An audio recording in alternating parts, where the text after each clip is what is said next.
Hello all, I'm Cameron, founder of Bell Systems and creator of FaceCommand, this piece of software here that turns facial gestures into various computer commands using just a regular webcam. Today we're going to go over a couple of my favorite features, the gesture chains and Morse chains. In a previous video, we had a slight interaction with one of these where I was trying to demonstrate this toggle on and off, and it wasn't working on link left.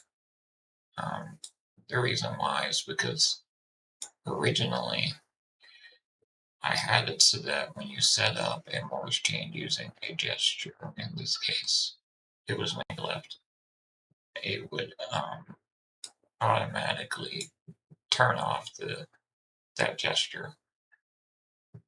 That was to prevent accidentally firing two commands at once. But it ended up also creating that kind of glitch where it was affecting the toggle on and off in a way that I didn't want. I since changed my mind about having that automatically disable the gesture. I think that the users can make that decision themselves, because I myself like having the ability to do both. I do, for instance, have this set to left click, so I can use it that way and also use link left in these Morse patterns, which I'll explain now. So they're based off of Morse code, short and long, but you get to make your own patterns. You don't have to learn Morse code. Don't worry about that. So this is kind of my daily. I'll go over them. Here we have launch program e-bike, and that's the program that I used to use for head tracking, cursor control, but I have that in my software now. So, but I still have it here in case I have any problems with my software. I can easily launch this just by doing this pattern of short link, long link. I'll demonstrate that on another one of these in a second. For instance, this is a task manager that I have set to 3 longs in a row. So long, long, and that's so it brings the task manager up, and you got to see an example there of both of them, the triggers firing at the same time, because as I was doing that, it was left clicking. So that gives you an example of how you can have this on, and sometimes it'll do things that aren't what you want. And so I'm going to turn it off for now. That way I can demonstrate all of these without accidentally clicking these, because I can do left click on a physical mouse. That's why, like, when you hear that, that's me clicking. So this one shuts down Python, which will kill FaceCommand. This is my robot arm set to the key press of F3. So if I do a long, long, short, short, then it will press F3, and you can hear my arm going, and I can do this. And then I have here a toggle dwell click. So if I go down here and I wink, wink, wink, wink, it turns on dwell click. And if I won't click here physically, if I hover over it, the dwell click disables it.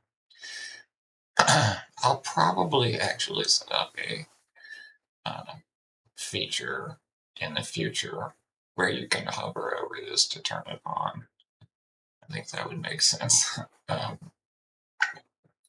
So you can have, we'll create a new one here. The pattern, let's do a short, long, long, and we'll set it to display a message. I mean, thing. And so now if I short link, long, long, thanks, and that message is clicked through, you don't have to worry about it interacting with your mouse. So the short and the longs are dictated by these little bars here. You can increase or decrease. The timeout is what it sounds like, how long before it will stop listening, essentially. So if I just do one blink, after a second of getting no more blink inputs, it'll stop listening.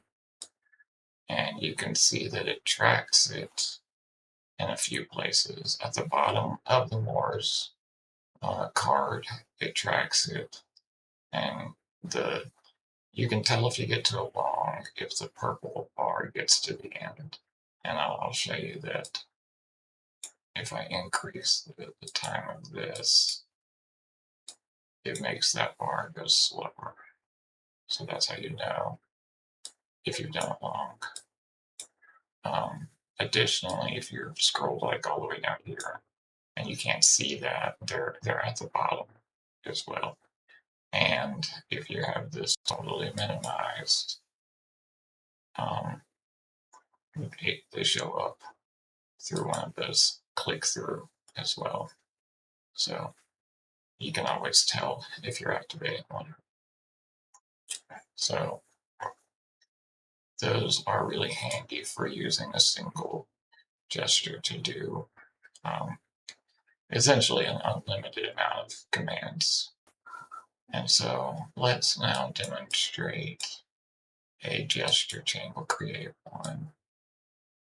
And these let you do sequences of different gestures. We'll do eyebrow raise, and we'll do right smirk, and we will have it also display a message. We'll just say, okay. And now if I raise eyebrow, right smirk, it says okay. And so you can see also that that was kind of instant, whereas these, the Morse wait for this timeout. The reason why is that's what lets you have the same gesture in sequences without it running all of these when you're trying to do a long one. Like these both start with the same thing. So it waits until the timeout to determine which one you've done. On these, I'll show you what I mean. If we create the same pattern and add one more right smirk, you'll see what I mean. Let's see. No. So, right. So it shows, I'll do it again. It shows okay first, and then no. I could do okay alone, but I can't do no without doing okay first. Now, that's currently intentional. I don't, because this lets you do kind of more complex macros in a way of chaining events through a chain. Um, I'll probably add a feature that lets you kind of choose whether you want it to act like this, how it currently acts, or if you want it to wait for the timeout, like the Morse chain, so that you, for instance, so that you could do this no without doing the okay. Currently, I like being able to do both in a row quickly because that's more like the kind of fight move chain that, that I was intending for it to be. But I think it would be useful to have the option to do it the other way as well. And you can also see at the bottom here all of your different chains are being tracked at all the time. So that's being tracked, that's being tracked. And if I do a different gesture that it's not looking for, so if I do eyebrow raise and then like left smirk really quickly, it doesn't terminate the it listening. It just doesn't register until you do the correct one, essentially.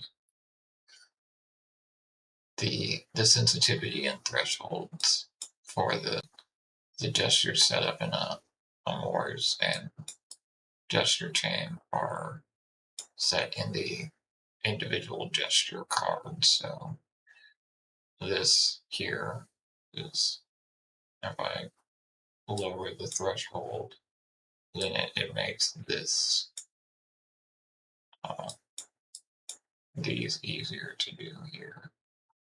But same thing for the gesture chains. What I think that mostly does it for this video. I think in the next video we'll get into the point tracker, which is most useful for playing video games. So if you want to see that, please subscribe. Keep watching. Thanks.